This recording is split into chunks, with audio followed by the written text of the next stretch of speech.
Hello and welcome to BW Hotwires. Today we have with us Mr. Christie Fernandez, founder of Sooorya EV. Mr. Fernandez, thank you so much for sparing your time for BW Businessworld, sir. Thanks for having me, Avishek. My pleasure. Thank you very much. I'll start with the product that you are planning to launch. So just tell us in brief about the product. When did this idea germinate in your mind and how have things progressed so far? And are you happy with the way things have shaped up all these years? Okay. So I started working on this project 4 years ago. Uh, you know, um, but to be frank with you, initially I was looking at autonomous vehicle space. I thought, this is the next platform for technology, and technology always interests me. And so I said, let me see what I could do in this particular autonomous vehicle space. So 4 years ago, I came to Singapore. Singapore actually, as a test bed facility for autonomous vehicles, and I took a test ride in one of the autonomous vehicles over here. And then I realized that, though the technology is almost there, it is going to take at least a decade for it to come into the market, to be commercially viable in the market. So I also realized that with electric vehicles, there's an opportunity to redefine how a vehicle is manufactured, and also how a vehicle is designed and engineered, and, how do you bring in affordability and technology into the vehicle. So it's been a long journey. I've iterated quite a bit, along the way. Purpose built for ride sharing. It's a plug and play vehicle. It's a very modular vehicle that can be easily assembled in micro factories. And it has a very unique vehicle architecture of fixed plus swappable batteries. So what it means is that there is zero downtime for charging, which is a very important criteria for the fleet segment. And our vehicle also has the lowest cost per kilometer per seat. So we are engineered it, right size the vehicle so that we would have the maximum efficiency. Could you shed some light on the design and development of the vehicle? So we focused a lot on the design, on the engineering. What we did was we leveraged a lot on other suppliers and manufacturers. So we didn't go into R&D ourselves. What we did was we early on decided that we're not going to manufacture our own core components. So electric motors, drivetrains, the batteries. We said we are not going to be manufacturing them. We are not going to do R&D on them because we realized that there are going to be specialized companies who would be doing that, constantly, and there would be a lot of innovation that is going to happen in that space.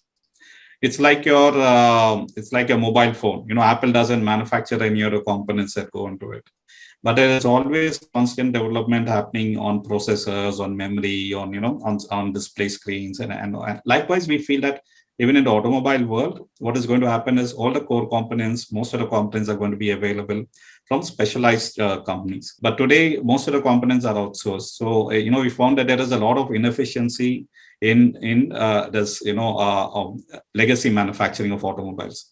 So we looked at how we could actually, reduce the processes that goes into manufacturing. So we also looked at building a very modular design for our vehicle, similar in a way to IKEA furniture. IKEA, in fact, redefined furniture making. They also, removed a carpenter from the equation. And ours is a functional vehicle. So we could actually go down that path very easily. So there is a lot of innovation in the way the vehicle is designed, in the way the vehicle is engineered, and also in the way the vehicle is going to be manufactured. You just mentioned about developing a modular platform and you have taken a cue from IKEA. That sounds very Yeah. interesting. Can you shed some more light on that modular platform and taking a cue from IKEA? Because IKEA is like a global giant which is also foreign India and is betting big on India. So what is that IKEA has done which you are so inspired by? Yeah. So, one good thing about IKEA furniture is that they redefined furniture making. So they removed a lot of processes that goes into furniture making. So when you put together an IKEA furniture, you don't need a saw, you don't need paint, you don't need, a hammer and nails and things like that. So it has been designed, well engineered so that it can be easily assembled, at your home or at your office. So what happens, because all these furnitures can be flat packed, the transportation cost, the logistic cost, the environmental cost is much, much, much lower. So for us, we look at how can we actually reduce the cost of an EV. EVs are normally considered to be very expensive. We want our EV to actually ultimately be cheaper than, the regular ICE vehicle. So how can you actually bring down the cost when there is one huge cost of battery that is there in electric vehicles? So we kind of fine tune the vehicle, we kind of right size the vehicle, and modularity for us helps us to actually build a vehicle in micro factories.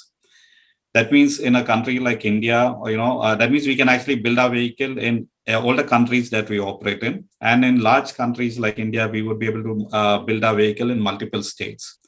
So that, we can increase efficiency, we can increase,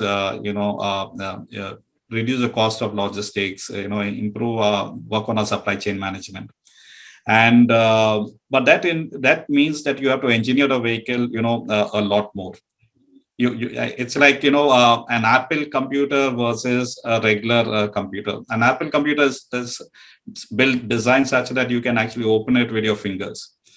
It's also designed for maintenance and service and things like that. So we said, okay, how can we actually bring in that kind of engineering into a vehicle? How can we actually? It is challenging, no doubt. I mean, it is a lot more effort that goes into building a vehicle like this.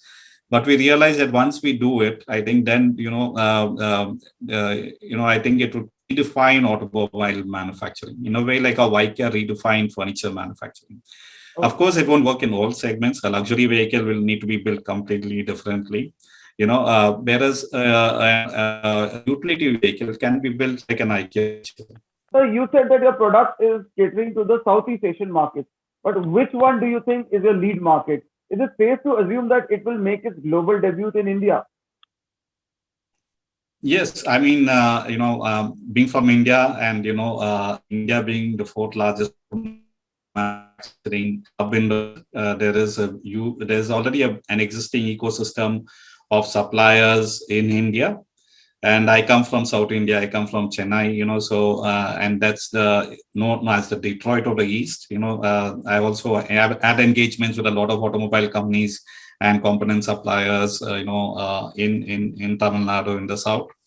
And we have also been interacting with many of them. So most of us, supply chain is going to be based in the South. We also have a good supply chain that is also building up in the north. The Pune belt is another belt that we have been engaging with them. Many of them want to be associated with us, contract manufacturer for us.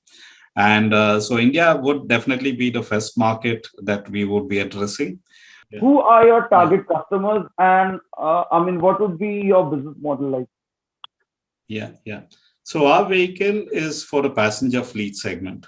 I mean, so that's a segment that we're looking at it. We are not looking at B2C customers, we're looking at B2B customers. So ride-hailing operators, some of them have their own fleets. So they would be interested in upgrading their fleet with our electric vehicle. Because today more and more governments are mandating that, fleet operators switch to electric vehicles. Two, there are many independent driver owners that, buy vehicles and then attach themselves to the ride-hailing operators like your Ola and Uber and Grab and Gojek. So that would also be a segment. Many of them don't buy the vehicle, but they rent the vehicle on a daily basis. So we are trying to see how we can offer the vehicle at a similar rental rate at which they rent out a taxi today. Third, it is all these shuttle services that operate in multiple cities. Like, for example, you have the share autos in India. Now, that's a segment that is, very unorganized, so that's another segment that we are catering to for comfortable rides. People who want to go on a taxi but can't afford a taxi, then this would be also a vehicle that would be more comfortable to ride in. Then there has been a huge demand also from employee transport. That's another segment that is growing. Most corporates want to reduce their carbon footprint. So they're very particular that employee transport vehicles are all electric vehicles. So our vehicle would also fit in very well in that segment. Of course, the pandemic has come and, things are not, the same as what it is before. But by the time we launch a vehicle in 2 years' time, I think the pandemic, would have abated. And I think, it would be life as usual, in 2 years from now. At the same time, if you look at last mile, or if you look at short distance transport, there are not too many options. Either you take a crowded bus or a train, or you take one of these rideshare vehicles. So rideshare vehicle would be much safer to ride in than a crowded bus or a train. So, can you tell me, the kind of investments that you would be making, especially for your capex in India, and what is the timeline that you have set, and will it be through internal accruals, or will you be raising funds from some external sources? If you can talk a little bit about that. We are looking at an initial investment of 15 million, starting with 5 million for us to build a prototype. And, we would then get into setting up our own micro factory. And of course, we would go in for additional investment. Like I mentioned to you, we already have, inquiries for about 180 million, dollar worth of our vehicle. So if we have to build so many very quickly, then of course, more investment would go into it. Okay. So one facility you said would be in the in Chennai, and the other two facilities would be in. So we would be looking at multiple locations. So we are looking at the south. Maybe we would start with in Chennai, in Tamil Nadu, because we already have an ecosystem of suppliers in this region. We also have interest from the north. So, we have, people who want to contract manufacture in the Pune region, in the Pune belt. That's another automotive belt. And we also have interest from the Gujarat belt, the Ahmedabad belt, in that area also. What kind of numbers are you looking at for your product lines in the initial phase? And how much will India account for out of the total targeted numbers? Yeah. So we would like to first cater to the Indian market. We have inquiries so far for about 12,000 units, and 7,000 of it is from India. So we actually initially set at, a target of 10,000 units to start with in the first year. Already we have an inquiry for about 7,000. But ultimately, in 5 years' time, we would be reaching, a global, unit level of 100,000 units per annum. So that's what we are looking at. And then, of course, multiplying it, to 200,000 and 300,000. So that's the kind of, numbers we are looking at. Okay. Would you like to share the revenue projections also for the time 5 frame? Yeah. So if you look at, the 5 years after launch of the vehicle, we would be able to hit a turnover of about 1.5 billion. Price band. What would be the? You said it would be affordable. So, but I'm curious to know what the price is. Yeah. So we are looking at a price point. I can't be very fixed on the price right now. I can't reveal it at this stage. But we are looking at a price point of less than 10 lakhs for the Indian market.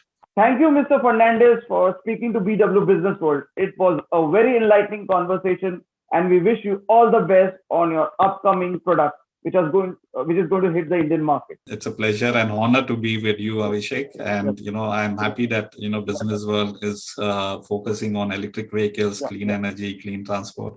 It's a privilege, and I also wish you all the best.